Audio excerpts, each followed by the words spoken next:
Hello and welcome to the Quibber channel. I am Jason, your host, and I wanted to talk a bit about the history of Stoke-on-Trent, where I live. It's all based around the pottery industry, and it has a massive amount of history. And we are not going back 100 years. We are not going back 200 years. The pottery industry in Stoke-on-Trent started 600 years ago, when they realised the local clay and heating it in a certain way and that could create pottery. And this was groundbreaking at the time. And there's figures like John Astorbury that added heated ground flint powder to local clay would create more appealing white pottery, something called creamware. But it wasn't just the clay, it was the abundance of coal. So what you had is a large amount of workforce. You had a clay, which was for creating it, and you had a massive amount of coal. We have a lot of them have been filled in, the mines and that, but Stoke-on-Trent, the hills that it's built on and all around there was massive amounts of actual coal industry as well. So this all came together, and you had lots of different firms, tiny little, what we would call cottage industries. Every other house in the street was turned into like a little mini place for making stuff, and they all got amalgamated into the big ones like Will Dalton, Spode, Wedgwood.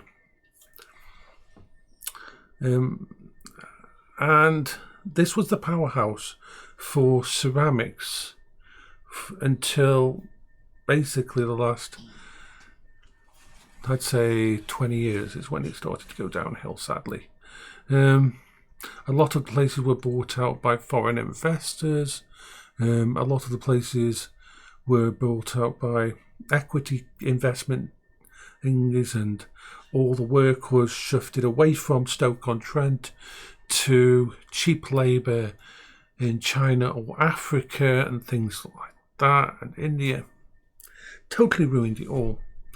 So we used to have things in this, we used to have rules in place. Like there was rules in place that toilets had to have certain level of ability to an amount of thingy had to be accurate. There were certifications and everything in place. And that meant the UK's version was pretty much the best. I mean, the place I worked a long, long time ago at, and it was, I would say, the perfect job for me because I could go in at 2 a.m. in the morning, I could work when nobody was around, I could do my things and that, and I didn't have to speak or talk to anyone, I didn't have any connection to anyone, and so it didn't stress me out too much. But we had salesmen going all around the world. We had orders from people back in Dubai and places like that.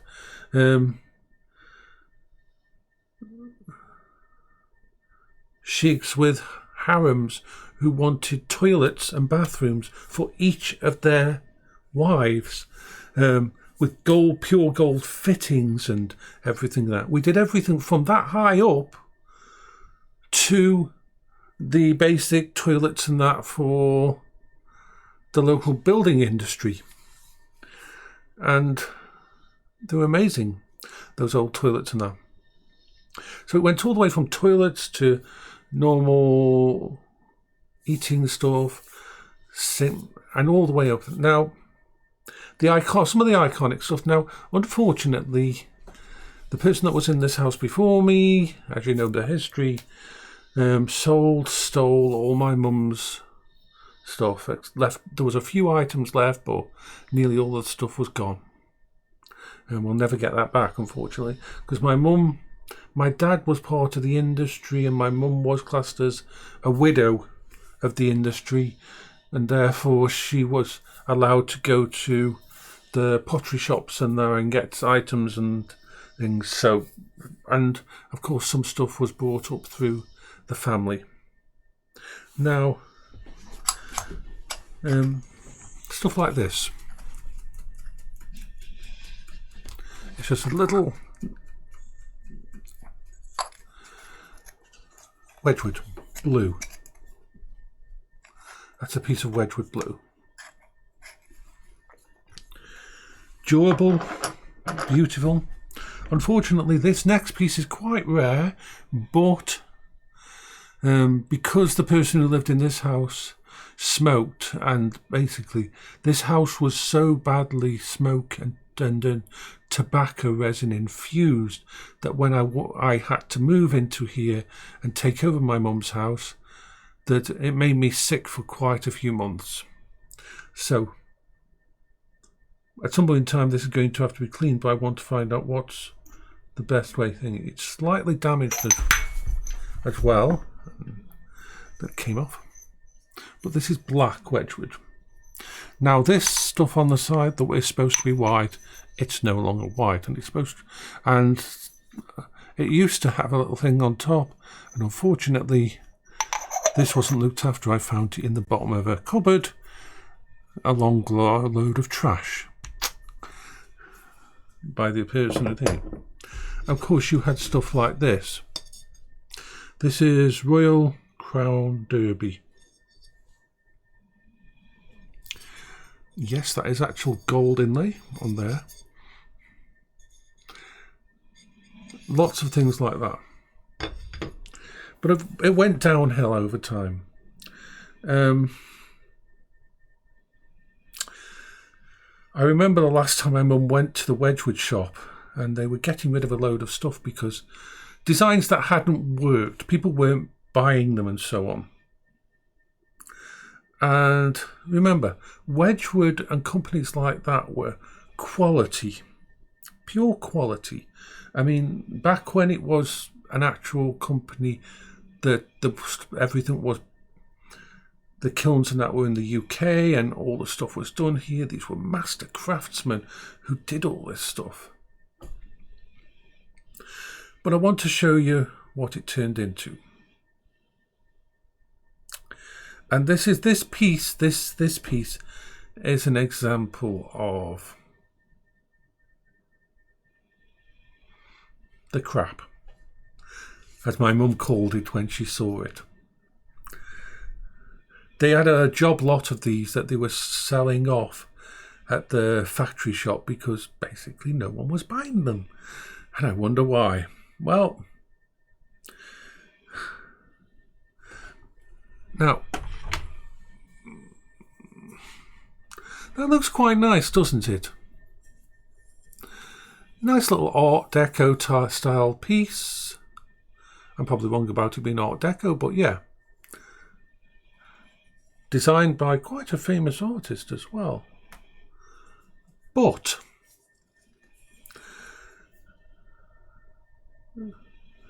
there's something wrong with it. See, imagine if this was built out of marble. A proper piece of marble and bronze above. That would be freaking amazing. What's it made out of? Plastic. It's literally plastic. Plastic resin.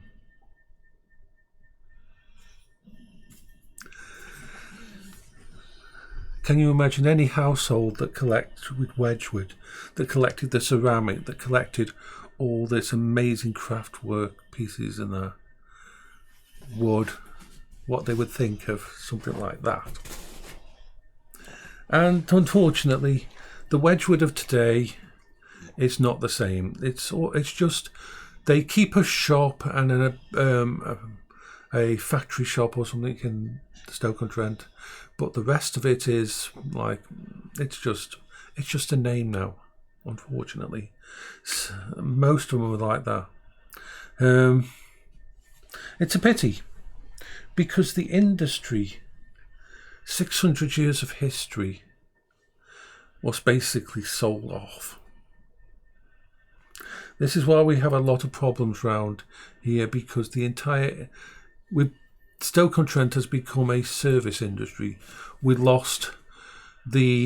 used to have a massive steelworks, that's gone pretty much. We used to have massive coal industry, and we used to have a massive pottery industry, and now it's just for tourists. There's hello Bertie. It's sad. I mean, the 6 towns of the area, some people think of it as 5 towns, but it's Burslem, Fenton, Hanley, Longton, Tunstall and Stoke, which all became Stoke-on-Trent in the area. And it's like,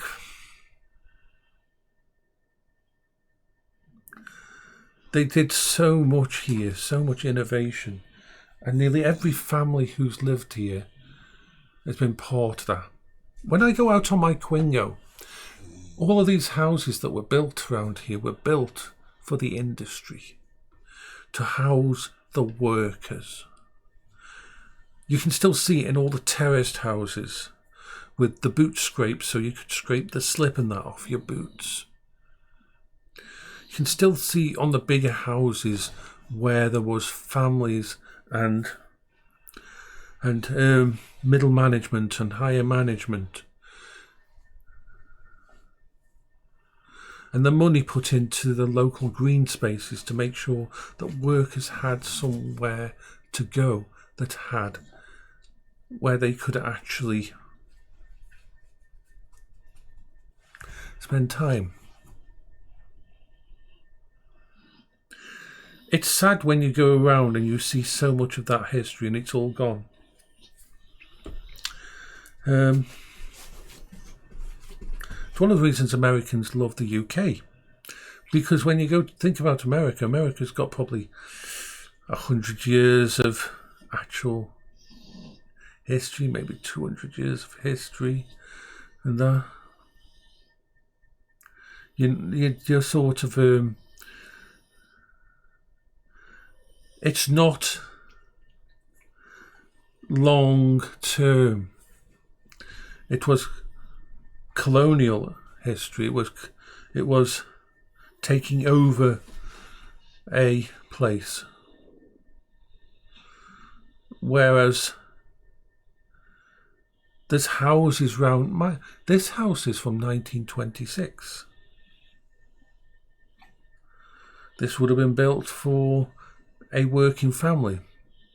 The canal system that was built, even in, I'd say, about 20 years ago, you could go down the canals and you would see some of the industrial barges still moving some of the clay moulds and that about and things like that, because it was so much cheaper to just move them down the canal.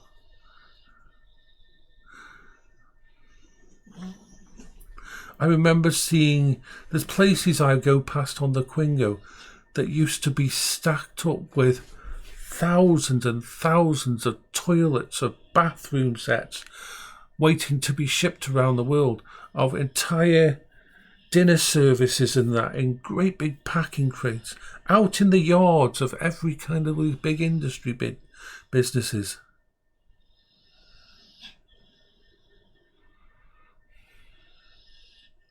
And the pay was amazing. The pay was freaking amazing.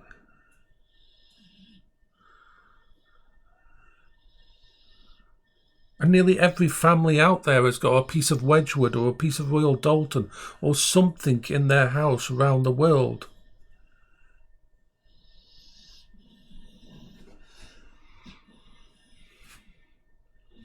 And Stoke-on-Trent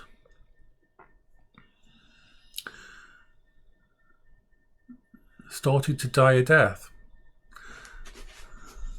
Like I said, it's now a service industry, and the local councils and that they're trying to redo it now, but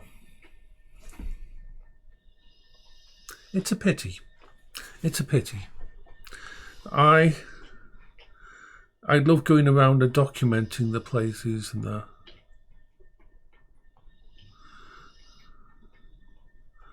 Because the amount of people who are still alive who actually worked in the industry is getting less and less.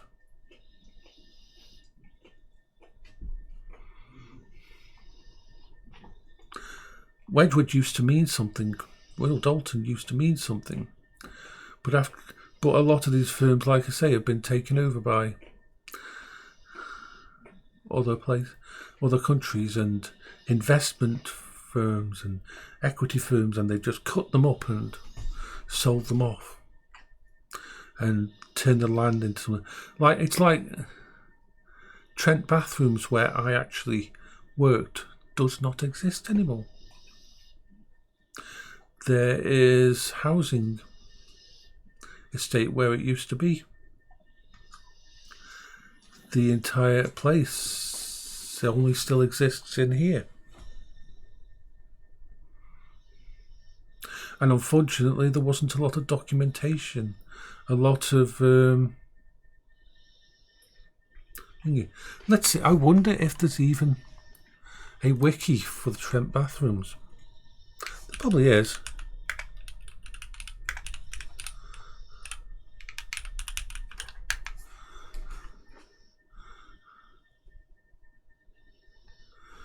Let's see if we can note though.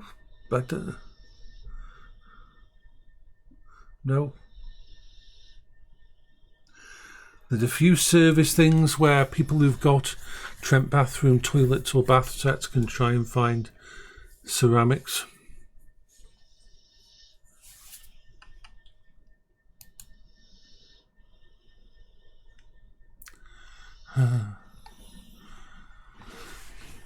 But yeah, it's all gone. It's such a pity. Stoke-on-Trent is seen as one of the worst places to live in a lot of the blooming YouTube videos and that go out there, but there's some amazing architecture here, there's some amazing history. This is why this year I'm going to be exploring all of the 6 towns on my mobility scooter and do talks about them, because there was such innovation here. The only people who were doing actual more innovative stuff were the Chinese, because the China actual type of ceramics is amazing. But in the West, this area was part of the soul, part of the history of it all. It's like I've said, if you're in Stoke-on-Trent and you walk down a footpath and that, you might see little bits of ceramics in the grass verge and that.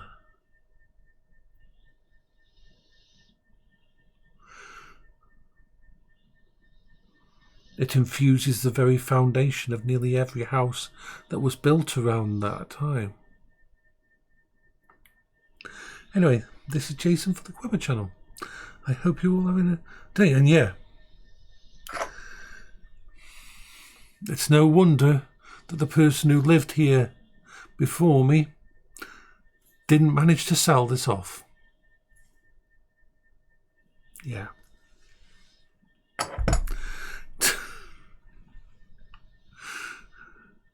Bye bye for now.